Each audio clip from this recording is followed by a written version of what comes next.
குட்டி birthday vlog பார்க்கலாமா? ஃப்ரெண்டோட பையனுக்கு பர்த்டே, அதுக்கு தான் வந்து இன்வைட் பண்ணியிருந்தாங்க. ஸோ நாங்கள் எல்லாருமே வந்து ஸ்கூல் முடிச்சுட்டு ஈவினிங் வீட்டுக்கு போயிட்டு ஃப்ரெஷ்அப் ஆகிட்டு நைட்டு 8 மணிக்கு மேலே தான் வந்து பர்த்டே செலிப்ரேஷன் அப்படின்னு சொல்லியிருந்தாங்க.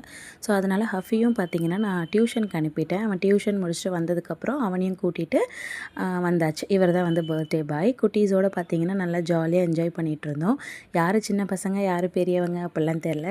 ஏன்னா இந்த கிடைக்கிற டைமை பார்த்திங்கன்னா நல்லாவே வந்து ஜாலியாக வந்து என்ஜாய் பண்ணணும் அப்படின்ற மாதிரி ஹாப்பியாக வந்து போச்சு. கேக் கட்டிங் எல்லாத்தையும் முடிச்சுட்டு பர்த்டே பாய்க்கு எல்லோரும் எடுத்துகிட்டு வந்த கிஃப்ட்ஸ் எல்லாமே வந்து கொடுத்தாங்க. ஸோ செலிப்ரேஷன் எல்லாத்தையும் முடிச்சுட்டு நைட்டு வீட்டுக்கு கிளம்ப கொஞ்சம் லேட் ஆகிடுச்சுன்னா 8 மணிக்கு மேலே தான் பார்த்திங்கன்னா செலிப்ரேஷன் ஸ்டார்ட் பண்ணும் இல்லையா? ஸோ அதனால் டின்னருமே இங்கே முடிச்சிடலாம் அப்படின்னு சொல்லிட்டு ஆர்டர் பண்ணி எல்லோரும் வாங்கி நல்லா சாப்பிட்டுட்டு நல்லா நிம்மதியாக வீட்டுக்கு போய் தூங்கணும். அதுக்கப்புறம் என்ன, ஆஸ் யூஷுவல் மார்னிங் எழுந்திரிச்சு வீட்டில் எல்லா வேலையும் முடிச்சுட்டு அகெயின் நாங்கள் எல்லாருமே வந்து ஸ்கூலில் வந்து மீட் பண்ணிட்டோம்.